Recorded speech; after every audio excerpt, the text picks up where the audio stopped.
Hvala Jezus, dobrodošli spet na kanalu FSSPX Slovenija. Poslušate podcast Kristus Rex. To je tokrat 11. epizoda, enih par smo že posneli. Torej na začetku vas vabimo, da všečkate ta video, se naročite na kanal in delite, kot vas vedno vabimo. In še posebej hvala za vašo podporo v vseh pogledih, ki nam veliko pomeni. Torej pozdravljam spet med nami Patra Vončino, ki bo z nami spregovoril o današnji temi. O samem postu smo govorili že lani, danes pa bi spregovorili o Gospodovem zveličavnem trpljenju, ki ga moramo v postnem času še posebej premišljevati oziroma naj bi ga. Lepo pozdravljeni. Govorili bomo o tistem cilju, zaradi katerega se je naš Gospod učlovečil. Ena od 6 resnic pravi, da se je Bog sin učlovečil, da bi nas svojo smrtjo na križu odrešil in večno zveličal. Kar bomo govorili, naj nam bo bolj v pomoč pri našem lastnem delu. Namreč naše lastno delo naj bi bila premišljevalna molitev, premišljevanje torej. Bomo šli kratko skozi Evangelije svetega Tomaža, ne vse seveda, sveti Tomaž je veliko tega povedal, ampak skozi nekatere bistvene stvari, glede trpljenja, njegovih 12 točk, potem pa bomo tudi še nekaj povedali o pobožnosti Gospodovemu trpljenju.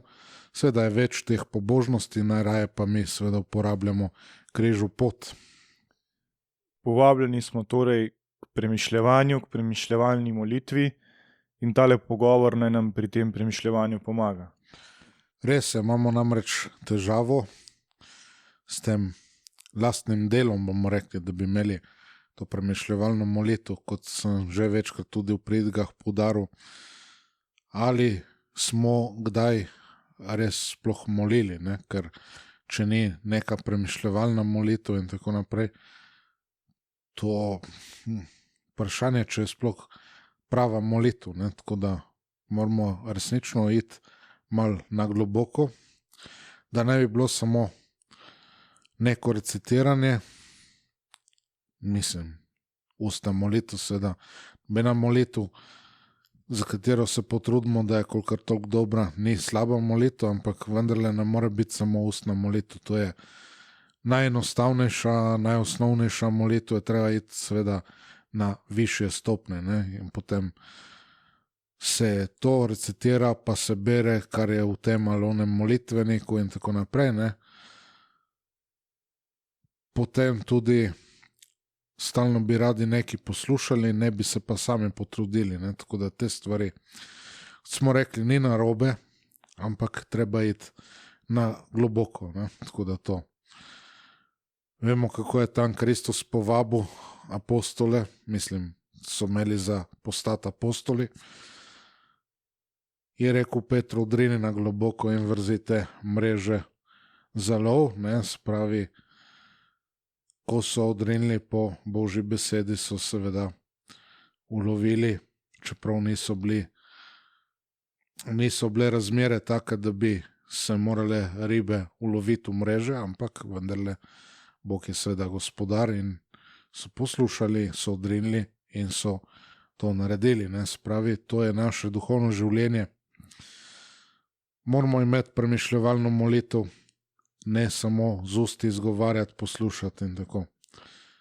Res da, molitev je zlasti pogovor z Bogom, Marijo, angeli, svetniki, ampak to bi moral biti pogovor predvsem naše notranjosti, našega srca, če tako rečemo, pa še bolj srčno poslušanje, ne? Tako kot vemo pri Marti in Mariji, Marija, ki je ravno to vršila, ne? Se pravi, njeno srce je bilo pravzaprav povezano z Jezusovim srcem, ne? Tako. To bi ne bilo tudi naše, ne? Tako da to. Kako pa naj bi to vse skupaj potekalo pravzaprav? Ja, torej, to je stoletja dolga zadeva, ne? Zdaj bomo šli skozi. Izberemo si seveda neko temo premišljevanja, ponavadi je to neka verska resnica, neko besedilo, zlasti evangelsko, zlasti povezavi s samo sveto mašo, tisto, kar se bere pri maši, se umirimo, pripravimo tudi z dihanjem, izrazimo svoje kesanje, svoje molitvene namene, zahvale, prošnje, kot sem rekel, obžalovanja, neko namero, nek trden sklep in tako dalje, ne? Kjer bi se radi izboljšali ali kar bi radi dosegli. Potem začnemo z neko kratko uvodno molitvijo, ne bi bila vedno ista, recimo pridi Sveti Duh ali kaj takega. Se opravičujem. Potem gremo v branje, ki je večkratno, ne, tako bomo rekel. Najprej nekaj preberemo skozi prvikrat, potem počasi, pozorno preberemo, lahko si tudi samo delček tega zberemo, tudi samo en stavek ali besedno zvezo, celo besedo in tako. In se pri tistemu potem ustavimo, najprej skušamo imeti to meditacijo, kot se temu reče, ne, se pravi, da skušam jaz najprej nekaj razumeti, potem si pomagam tudi s kakim komentarjem cerkvenih očetov, kako cerkev to razlaga in tako dalje, ne. Seveda to zadevo si moram prej pripraviti, ne, če ne, kako bom to delal, ne. In neka taka premišljevanja, danes, kot bomo imeli to, ne, nam pomagajo, da imamo to na voljo, ne, da potem se lahko bolj posvetimo naši premišljevalni molitvi, ne, tako da to. In temu sledi potem kontemplacija, zrenje, ne. Se pravi, z dobro fantazijo, ne, ker fantazija je lahko tudi slaba, ne, če fantaziramo napačne zadeve, to ni v redu, ne, ampak če jo pa izkoristimo za take stvari, je pa v redu. In seveda tudi vse čute izkoriščamo in hočemo biti tam, ne. Recimo, ne vem, premišljujemo učlovečenje, pa smo tam z Marijo, ne, ko se je angel prikaže, pa te stvari, ne. Torej, potem gledamo, slišimo, otipamo, vonjamo, okušamo, ne v duhovnem smislu seveda, ampak še kako resnično, ne, jaz sem resnično tam, ne, tako da to. Na zadnje naredimo še molitev, kot se imenuje ta zadnji korak. To je seveda molitveni zaključek, kjer je naša zahvala. Napravimo tudi neki konkretni trden sklep, kako bom to skušal uresničiti v svojem življenju, ne? Ali pa kako bom nekaj skušal izboljšati, ne? Tako da to. In vedno tudi zaključimo z eno krajšo molitvijo, ne? Ki tudi naj bi bila vedno ista, da se ne preveč ustavljamo, ne na začetku pri temu, niti na koncu, ampak da res večino časa posvetimo temu premišljevanju, ne, tako da to. Ves čas se seveda moramo ponovno umirjati, pa vračati, pa se skoncentrirati in podobno, ne, ponavadi tudi s kakimi kratkimi vzkliki, vzdihi si pomagamo, da nas ne bi seveda podobni duhovi od tega odvrnili, ker on nas hoče od tega odvrniti, da bi čas preživeli v dobri molitvi, da bi se borili, ne, ker prava molitev je vedno neka borba, nek boj, celo kot je rekel Sveti Pavel in to sem večkrat tudi poudaril, smrtni boj, agonija, ne, tako da te zadeve, ne. Po Svetem Benediktu to imenujemo potem lekcijo divina, božje branje, ne, to že dolga stoletja, torej imajo to zlasti menihi, pa tudi kateri drugi redovniki, se pravi menihi so tisti, ki so bolj tej premišljevalni molitvi posvečeni, ne. In vemo, da je to osnova tudi naše civilizacije. Zelo podobno imajo recimo tudi klarise, Sveta Klara je tudi en tak sistem postavlja, ampak je v bistvu samo ena različica tega tradicionalnega sistema z nekimi drugimi morda poimenovanje, ampak v bistvu ista stvar, ne, tako da to.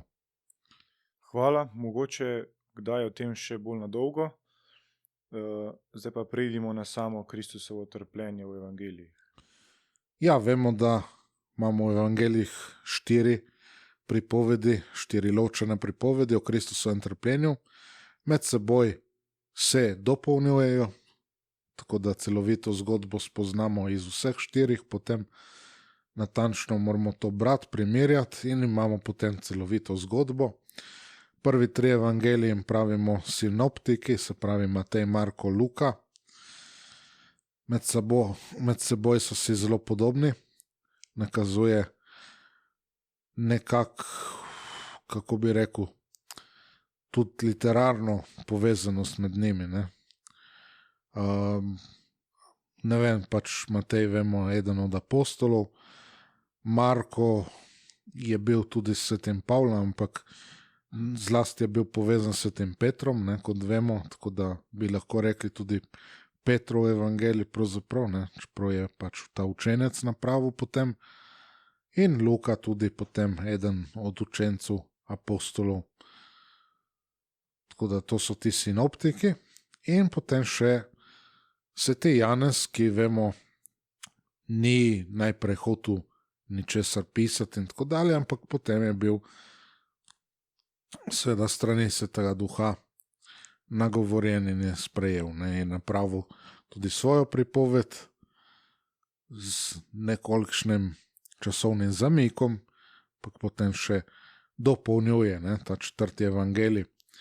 Neka neodvisna pripoved, ampak seveda temelji na tem, kar so tudi oni temeljili, v teh 3 evangelijah, dodal še svoje.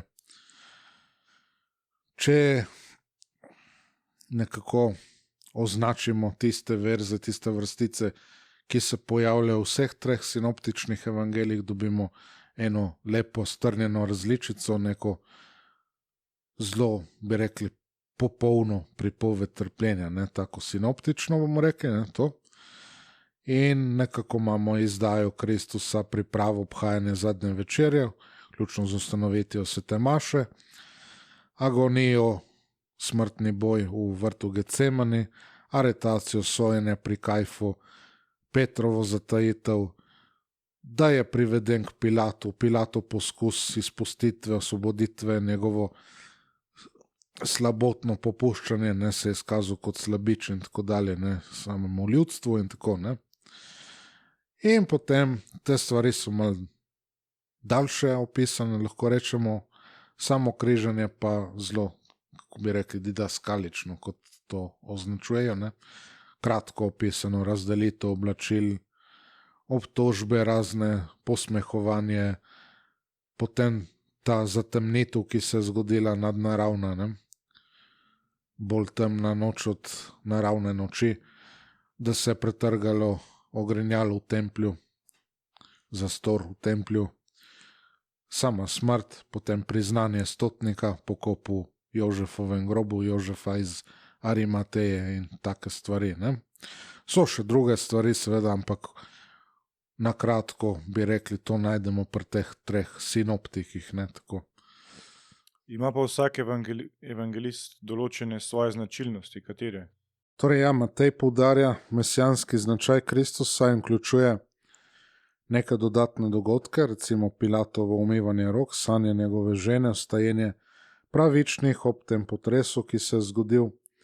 Marko, ki tebe še bolj zanima, dodaja podrobnosti, kot je recimo posmeh vojakov, krik s križa, moj Bog, zakaj si me zapustil, mladeniča, ki nag zbeži, najbrž kot vsi razlagajo, je to bil on sam, ki je zbežal. Luka izpostavlja univerzalno Kristusovo ljubezen, usmiljenje, pa odrešilni pomen, torej do vseh ljudi, ne samo do Izraelcev. Dodaja angela, ki krepi Kristusa, krepča Kristusa v Getsemaniju, Kristusove besede za morilce, oče odpusti jim, saj ne vedo, kaj delajo. Potem je podrobna pripoved o 2 razbojnikih, pripoved o spremenjenem obnašanju opazovalcev po samem trpljenju, da so šli od tam in so se trkali na prsi, tako da to. Janez, ki ponuja neke edinstvene podrobnosti, sinoptiki jih nimajo. Navzočnost Marije pod križem pomeni tudi on sam je bil tam, vemo, skupaj z ostalimi je zbežal, ampak potem se je vrnil. To je tudi potem pomenilo, zaradi tega je bil obvarovan mučeniške smrti, oziroma mučeništvo je že bilo nad njim izvedeno, ampak zaradi njega ni umrl, je umrl naravne smrti star. Na kraju njegovega mučeništva v Rimu je tudi ena cerkvica, ki nas na to spominja. Potem Kristusovo sporočilo Mariji in Janezu s križa, ko po Janezu nas vse ljudi izroči Mariji. Prebodena stran z izlitjem krvi in vode, zapoved o lomljenju kosti v nogah, oziroma da so strli kosti, ki se ne zgodi, ker je Jezus že mrtev, oziroma da se izpolni tudi prerokba, potem takem. Tako da na videz so neke razlike koledarske, bomo rekli, spravi dan križanja, potem kdaj je bila pashalna večerja, ali je bila tudi to dejansko pashalna večerja, kar je bilo, In seveda sinoptični evangeliji kažejo, je bila seveda pashalna večerja, Janez trdi, pashalna večerja je bila potem naslednji dan, Ampak to so bolj teološki poudarki, kaj bi hotel kdo od njih bolj poudariti, spravi Janez ima neke druge poudarke, spravi sinoptiki so bolj kronološki, zlasti vemo, Sveti Luka je zelo natančen, tudi če preverimo zgodovinske podatke in tako naprej, tudi ostala dva, ampak Janez hoče izpostaviti globlji pomen Kristusovega trpljenja, da je to izpolnitev, da je tukaj on resnično kralj, da je to Božje kraljestvo tukaj na zemlji. Tako da ta stvar, zdaj če analiziramo v celoti, vsi 4 evangeliji so potrebni, zato da bi mi celostno razumeli trpljenje, tako da to, da vstopimo tako, kot je treba. Vsak dodaja neke pomembne informacije, ali so to kronološke, teološke, simbolične, čustvene in tako dalje. Sinoptiki imajo neko osnovno zgodbo, Janez razširi še z nekimi podrobnostmi in tako. To je poudarjanje Kristusovega izpolnjevanja Božje volje, je Kristusova ljubezen, je izpolnitev prerok, kot smo rekli, tako da te stvari. Tako da vemo tradicionalno pri mašah potem velikega tedna, spravi na svetno nedeljo, pa potem v dneh po njej in potem na veliki petek se prebere vse 4 evangeliste, vse 4 pasione, vsa 4 Kristusova trpljenja, spravi poročila o njegovem trpljenju.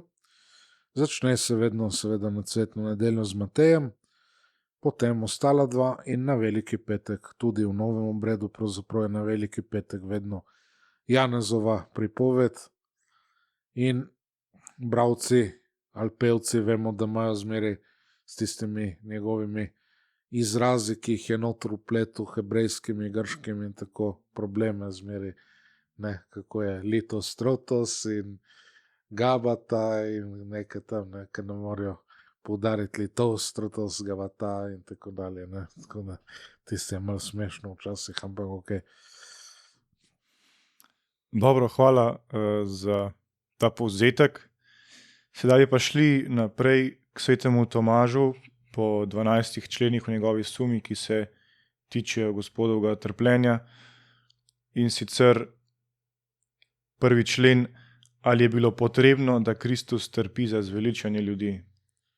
Ja, poda ugovore, da Kristusovo trpljenje ni bilo nujno potrebno, ker Bog pač ni podvržen nobeni zunanji sili in tako dalje. Kristus je seveda trpel prostovoljno, zato se zdi, da ni tukaj neke nujnosti. Menili so tudi, da bi Božja ljubezen, Božja milost lahko odpuščala brez človeškega zadoščevanja. Ampak seveda potem vidimo, greh angelov, ki ni bil popravljiv in tako dalje, in pravijo, ni bilo nujno, da Kristus trpi za ljudi. Ampak potem so navedeni svetopisemski primeri, recimo Janez 3:14,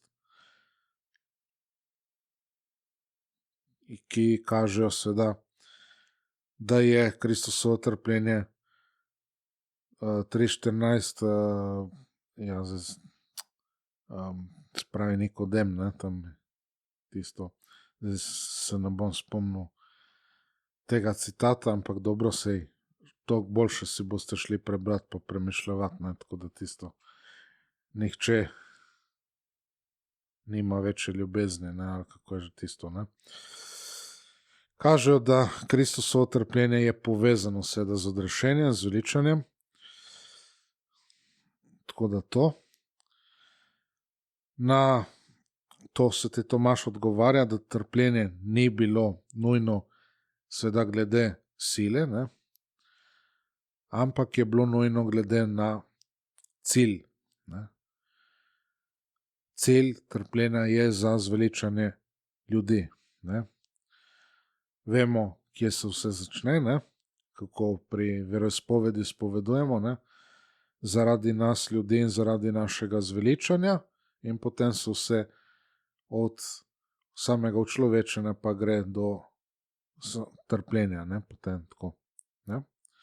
Se pravi, zveličanje ljudi, samo Kristusovo slavo, ne, je bil poveličan seveda tam na križu, ne, to je njegova slava, izpolnitev Božje previdnosti tudi, ne, Bog je to dal v svoji previdnosti, ne, se pravi, človeštvo bo tako zveličano, ne, se pravi, je bilo že napovedano v raju ob padcu prvega človeka, ne, se pravi, sovraštvo v naredu med teboj in ženo. Tako da naša osvoboditev, jarma greha, Kristusova slava sta bila odvisna od tega, da je on prostovoljno trpel. To je bilo del Božjega načrta in to je bilo napovedano, kot smo rekli, v Stari zavezi tudi, ne, tako da to. Potem 2. člen. Ali je obstajal drug način za zveličanje ljudi? To so zmeraj tisti ugovori, da bi se dalo tudi drugače, ker je Bog vsemogočen, ampak sam Kristus je rekel, da je kot zrno pšenice, ki mora pasti v zemljo, umret, da rodi sad odrešenja. Tako da bi bila njegova pravičnost lahko seveda izpolnjena tudi na drug način, ampak nebeški Oče je določil, da naj se izpolni tako preko trpljenja, ne? Da se tako izpolni ta zadeva. In na to Tomaž odgovarja, da seveda v nekem absolutnem smislu bi bilo seveda mogoče tudi na drug način, brez trpljenja Kristusovega, ampak na Božjo previdnost se spet obrne, nasloni Božja previdnost, Božja volja, in torej ni bilo mogoče, da bi bilo drugače odrešeno človeštvo kot ravno skozi trpljenje. Trpljenje je bilo torej edini način, da je bil dosežen celoten učinek odrešenja v skladu torej z Božjo previdnostjo. 3. člen. Ali je bilo trpljenje najprimernejše? Ja, tukaj seveda nastopi človeškost, ne, ker se nam zdi to preveč, ne, prekruto in tako dalje, in bi lahko bilo manj boleče ali pa drugačno in tako, ampak pravi sveti Tomaž, da je bilo trpljenje najbolj primerno, ker je pač izkazovalo Božjo pravičnost in milost, izpolnilo je prerokbe, ker vemo, ne, zlasti Izaija in tako, in je omogočilo, da se zveličanje seveda razširi na vse ljudi, kar so prav tako preroki v Stari zavezi napovedovali, univerzalnost odrešenja, torej za vse narode, za vsa ljudstva, ne, tako da to. Naprej 4. člen. Ali je bilo primerno, da Kristus trpi na križu? Ja, pravijo, ker je Božji sin, ne, to je pač sramota in tako, ne, da torej trpljenje na križu ni primerno, ni bilo primerno za Božjega sina, ampak sveti Tomaž pravi, da je bil križ izbran ravno zaradi tega, ker je hkrati najbolj ponižujoče orodje, ampak hkrati tudi najučinkovitejši način, ki seveda najlepše simbolizira to pot odrešenja in seveda izpolni tudi starozavezne spet prerokbe. Potem v 5. členu o obsegu trpljenja. Torej, ali je bila Kristusova bolečina največja, ne, to, ali je trpela celotna duša, ali je trpljenje preprečilo blaženo gledanje in tako dalje, ne, taka vprašanja so se porajala in seveda odgovor Tomaža, Kristusova bolečina je bila seveda največja zaradi več vzrokov. Kristus je imel neverjetne telesne poškodbe, zaradi česar že za vsako posebej bi ga to kot navadnega človeka že stalo življenja, ampak vemo, Jezus je umrl, kadar je on hotel, ni zdaj zaradi tega, kadar bomo mi ljudje hoteli in tako dalje, ne? Tako da te zadeve. Se pravi, to, potem notranje dušne bolečine zaradi naših grehov vseh ljudi, vseh časov, ne? Pravzaprav tudi že zaradi tega bi lahko umrl, ne? Ker je tako veliko breme. Vemo, da marsikoga tudi to stane življenja, ne? Tudi tako silno notranje trpljenje, ne? Tudi to lahko zelo še kako vpliva. No? Spet potem čustvene bolečine, ker je bil izdan, ne? In ker je vedel, zdaj izgubim življenje, ne? Človeško življenje, ne? Tako da te stvari. Njegova duša je pa seveda trpela v njegovih nižjih, torej v človeških sposobnostih, ne? Višji del razuma, torej ta božja dimenzija, pa seveda tukaj ni mogla biti ovirana in je seveda lahko tudi takrat užival po tej strani blaženost, blaženo gledanje, ne? Tako da po eni strani tista silna zapuščenost in tiste stvari je izkusil to, kar tudi mi ljudje izkušamo, ampak po drugi strani tudi ta blaženost, ne, kot pravi Bog, ne, ki je imel zmeri zraven. 6. člen. Ali je bila bolečina največja? Torej, nekateri so primerjali Kristusovo bolečino z bolečino mučencev, grešnikov ali tudi Adamovo bolečino.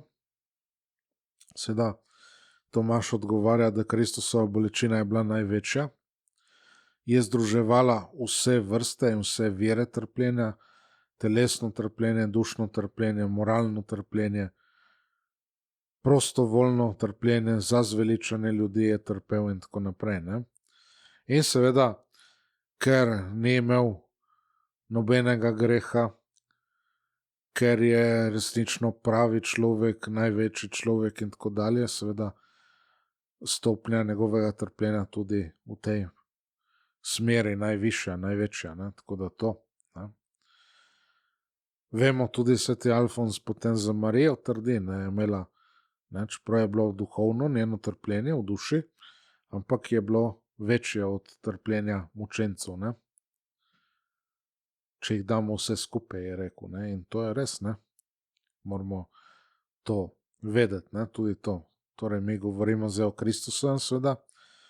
Torej, Kristusovo trpljenje vse druge bolečine, vsa druga trpljenja presega neskončno, ne? Tako da to.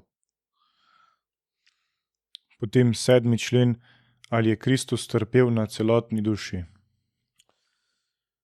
Se pravi, ugovor je, da se pravi višji razum, torej Božji, da ni trpel, ker je razumevanje Božjega sveta, Božje dimenzije je ostalo nepoškodovano, ampak sveti Tomaž pravi, celotna duša je trpela, ne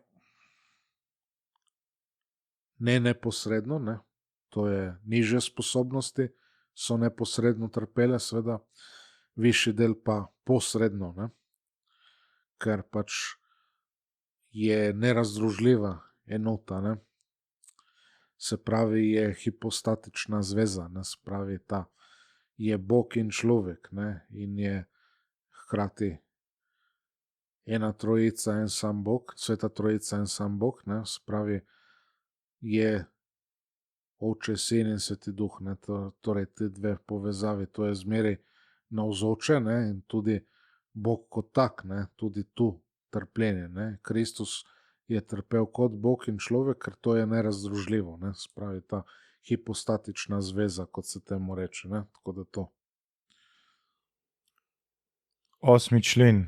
Ali je Kristus med trpljenjem užival blaženo gledanje?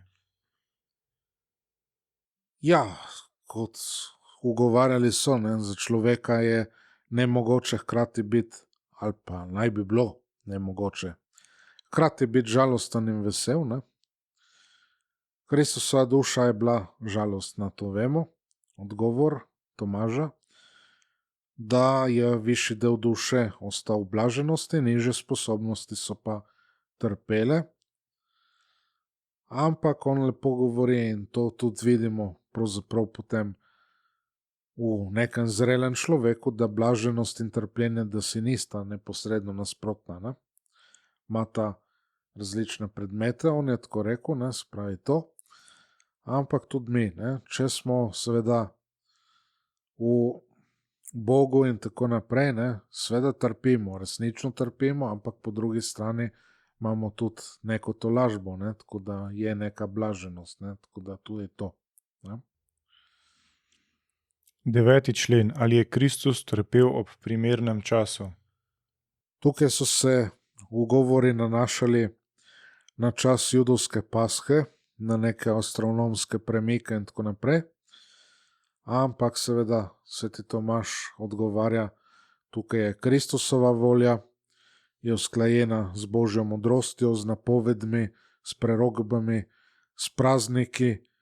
To je bilo vse najprimernejše za izpolnitev Božjega načrta in za tudi samo simboliko odrešenja, ne. Vemo, da so bogati simboli tukaj povezani, ne. Potem 10. člen. Ali je Kristus trpel na primernem mestu? Eni pravijo, da bi moral trpeti v Nazaretu, Betlehemu, Templju, ampak seveda primerno je bilo hkrati v Jeruzalemu, pa zunaj mestnih vrat, ker je tako bila še močnejša razsežnost, bomo rekli, ne, ali pa moč njegove daritve, njegove žrtve, ne. Tako se je razširila na ves svet, ne. Tako da to, tako je bila izpolnjena, tako so bile izpolnjene starozavezne prerokbe in se je pokazala tudi Kristusova ponižnost še enkrat, ne. Splošno potem veljavnost, ne, da velja za vse ljudi, odrešenja, zveličanja. Potem 11. člen. Ali je bilo primerno, da je bil križan med razbojnikoma? Ja, in pravijo potem, ja, tukaj je neskladje, ne, ker imamo krivico pa pravico, en veruje, en ne veruje, torej to je neprimerno, ampak tako je na tem svetu in tudi sveti Tomaž odgovarja, Bog je dopustil, da je križan med grešnikoma, to je ena stvar, drugič, da pokaže splošno veljavnost odrešenja, je za vse ljudi, ampak človek mora tudi se odločiti, mora sam izbrati, da bo odrešen, zveličan. In tukaj se razloči med vernimi in nevernimi. Tukaj je možnost zveličanja za vse, ki verujejo, ne? Tako da to. In nazadnje 12. člen. Ali pripada Kristusovo trpljenje Božji naravi? Ugovori so, da če je Kristus Bog, ali to tudi, torej tudi trpljenje ali pripada njegovi božanskosti, in seveda odgovor je negativen, ne pripada, trpljenje pripada njegovi človeški naravi. Ampak, kot smo rekli, je pa združena z Božjo naravo, ne, je z Božjo. Človeška oseba, pravi človek, je združen tudi z Božjo osebo, s pravim Bogom. Božja narava ostaja nedotaknjena, ampak oseba seveda nosi trpljenje celotne človeške narave. Torej, tako sva šla čez nekoliko teoloških stvari, da bi mogli nekatere stvari malo bolj razumeti. Upamo, da smo jih. Sedaj pa bi šli še k pobožnosti in Kristusovemu trpljenju. Ja, zdaj bo malo lažje, ne, tako da. Se pravi, že v apostolskih časih je bil ta dogodek Kristusovega trpljenja in smrti obravnavan kot celovito, celostno, nedeljivo dejanje, se ne da odvojiti tega od vsega Kristusovega življenja na tem svetu, ne, tako da tudi sveti Luka v apostolskih delih, ki je avtor on, ne, tudi navaja, Kristus se je učencem prikazal po svojem trpljenju, ne, tako da to. V zgodnjem krščanskem obdobju se je uveljavil ta izraz pasio, ne, se pravi pasion, ne, trpljenje, je postal običajen izraz in to že v 3. stoletju različni pisci dokazujejo, recimo Tertuljan, sveti Ciprijan, Novacijan in tako, ne. Trpljenje je bilo povezano z veličanjem, to sveti Pavel tudi že pravi. Seveda za pogane predstavljalo šok, za Jude norost in tako dalje, nam pove. To za pogane je bilo nezdružljivo, kako Božja narava bi doživela trpljenje in sramoto križa, ne, tako da to. In zaradi tega so vzniknile določene sekte in tako ločine, ta krivoverstva in tako, ne, gnostična, doketistična in tako dalje, ne, gnosticizem. Vemo, kolikor toliko doketizem, se pravi, da samo na videz je trpel, ne, da se je zdelo, ne, da je trpel, ampak v resnici ni, ne, se pravi, zanikanje Jezusovega človeštva oziroma njegovega trpljenja, ne, se pravi, ki ne bi bilo primerno, ne, tako da to. V zgodnjem krščanstvu so se pogosto prikazovale Kristusove podobe. Kristus je mlad, je lep, je brez bolečine in se ni seveda poudarjalo fizične strani trpljenja, njegovo usmiljenje, Božjo moč in tako dalje, ne. Ampak je bilo seveda to noter nekako vsebovano, bomo rekli, ne. Vemo, da se je, če gremo v oglej, ne, kaj imamo tam, dobrega pastirja, Jona, ali pa Lazarjevo obuditev Lazarja, ne, vstajenje njegovo, to imamo v ogleju, ne. In seveda na začetku znamenja ni bilo križ, vemo, ne. Ne, ampak je bilo riba. Riba, petkom riba, ne, kako je že ono. Tako da, ne, pač vemo, pomeni Jezus Kristus, Božji sin, odrešenik ali zveličar. Kljub temu trpljenje ni bilo popolnoma, seveda, kot smo rekli, spuščeno, ne, so že apostolska besedila svetega Petra in Pavla, ki spodbujajo vernike, naj se prizadevajo, da posnemajo Kristusov zgled v svojem življenju, ne. Torej, naj trpijo zato, da dosežejo opravičenje za svoje grehe, ne, se pravi, izbris časnih kazni, ne, se pravi to, ne. Zdaj imamo tudi zelo zgodne že oblike pobožnosti, Gospodovega trpljenja. Zlasti vemo duhovna dela svetega Ignacija Antiohijskega, ki je želel trpeti, biti mučen kakor Kristus. Potem besedila svetega Melitona Sardijskega, ki spet to dramatično opisuje Kristusovo izpostavljenost in sramoto smrti na križu. Potem ta sirska judovska čustvena izročila ali bolj taka čuteča, bomo rekli, ne, zelo s temi podrobnosti, so bila zelo realistična in tako čustvena močna prikazovanja trpljenja. To recimo najdemo pri svetemu Efremu Sirskem pa Izaku Antiohijskem in tako. Tam so vse podrobnosti, vsi detajli Kristusovega mučenja.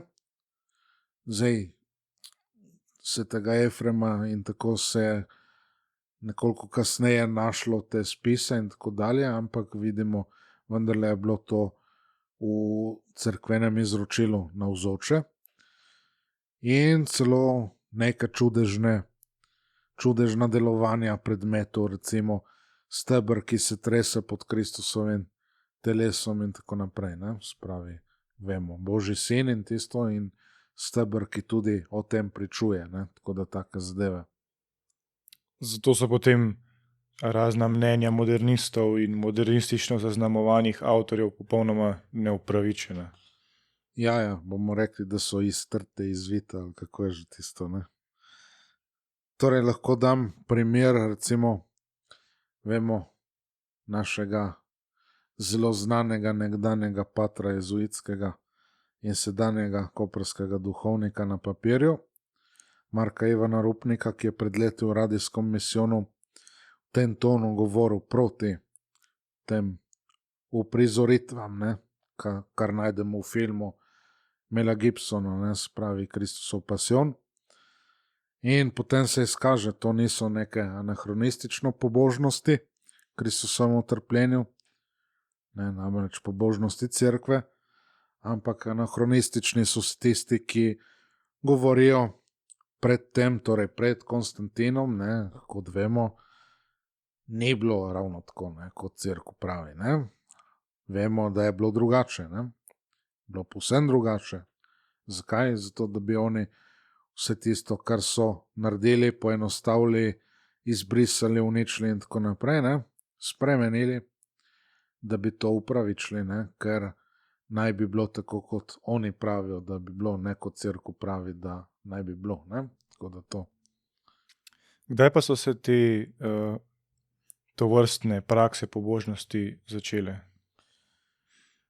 Prve take prakse, ki bi bile resnično prav pobožnosti in tako, ne, ker zdaj smo govorili bolj o teh spisih, bolj o teh zadevah, ne, se najdejo s temi zgodnimi romanji, ne, romarske prakse, ki so bile vse te kraje. Vemo za ta zahodnoevropska romarja, naprimer pri ženi Egeri iz Galicije, to je bilo 4. stoletje. Ona je popisovala močne čustvene reakcije, ki jih je doživljala, ko je na licu mesta, na mestu lica brala besedila o trpljenju. Ne. Je bila v Jeruzalemu in imamo seveda še zmeraj na voljo to pri Mohorjevi družbi. Tako da priporočam, ne, spravi ta Egerija, ki lepo opisuje in to nam zelo pomaga pri naši molitvi, pri našem premišljevanju Kristusovega trpljenja. Tako da to. In potem so se seveda sveta Helena, Konstantinova mati, je našla relikvije pravega križa in potem se to razširilo. Po krščanskem svetu pa so se pojavili razni obredi češčenja križa in se to usidralo na Veliki petek. Ne. Potem tudi prikazovanje Kristusa na križu v umetnosti, ne. Sprva samo križ, simbolično in tako dalje. Jagnje pa tako naprej, ne, ti simboli. Kasneje seveda tudi bolj realistične upodobitve. V Oglejski baziliki imamo tudi kopijo Božjega groba, kakršen je bil prej, ne. Zdaj je škatlast, ne, vemo. Pomeni Kristusovo trpljenje so močno častili že zelo zgodaj. A veš, kakšen je tam Božji grob? Kakšen? Če ne škatlast, kakšen bi bil? Krogu. Ne ravno v krogu, krstilnice so ponavadi. osemkotne. Tako nekako, ja, tak je tisti božji grob iz zgodnejših časov, ne? Tako da tak je še zmeraj tam. Ne? Medtem ko v Jeruzalemu je pač, kot smo rekli, ena taka škateljca, ne? Ta kapelca božjega groba. Tako da to. Zdaj, če gremo malo še naprej, so se razvile potem posebne oblike pobožnosti, recimo že 9., 10. stoletje in tako naprej, ne, sama besedila o trpljenju, ne, spravi premišljevanja, lahko rečemo potem razni monastični, torej meniški obredi, ne, spravi po redovih, se pravi so prav tako imeli že neke vrste križov pot, ne. Potem pesmi pa razne, bi rekel, vizualne pripovedi o Kristusovem trpljenju, ne. Spravi križ, ki pripoveduje svojo zgodbo in tako naprej, ne, take zadeve. Zanimive seveda. Nove molitve, maše na čast Kristusovemu trpljenju, ki so postale čedalje pogostejše v liturgiji, pa tudi pri laikih, ne, recimo Ore Beate Maria Virginis in tako naprej, ne, tudi take zadeve. Potem sveti Frančišek Asiški, 12. 13. stoletje. On je imel seveda Kristusove rane, prvi svetnik, s tem je imel globoko mistično povezanost s Kristusovim trpljenjem, je bil združen. Potem obdobje, ki je zaznamovano tudi z realistično upodobitvijo, kot smo rekli, križov, ne. Razvoj raznih običajev, ki so postali potem osnova za kasnejše potovanje po križevem potu, ne. Najprej je bilo celo 7 padcev, 7 krvavitev in tako naprej. Potem se je to seveda zreduciralo. Med 16. do 18. stoletjem je nastalo potem ogromno literarnih, pesniških del o Kristusovem trpljenju. Ludolf Saški, Tomaš od Jezusa, Guevara, de la Palma, Justus Lipsius, Grecer, Don Calmet in drugi, pri nas seveda vemo škofjeloški pasijon. Letos je spet na voljo, ne, tako da se treba hitro prijaviti, če hočemo ga ogledati si, ne, pa malo podoživeti stvari. Ne. Pač nekaj je treba plačati, ampak seveda je tudi neko duhovno doživetje, ne, ni samo neka kulturna dogodivščina, vsekakor. Tako da to. Neka dela so osredotočena na ta mistična razodetja, privatna razodetja, sveta Brigita Švedska, Marija iz Zagrede, zadnjič je pater Marko to omenil nekaj, ne. Marina de Escobar, Ana Katarina Emerich in tako, ne, spravi. Potem sodobnejši avtorji, ki so to vzeli, pa so malo pokombinirali, pa tako naprej, ne, kot smo že omenili tudi Mela Gibsona in tako, ne, ki temelji tudi na teh zadevah in tako, ne. To so malo te zadeve. Torej, če za konec povzamemo.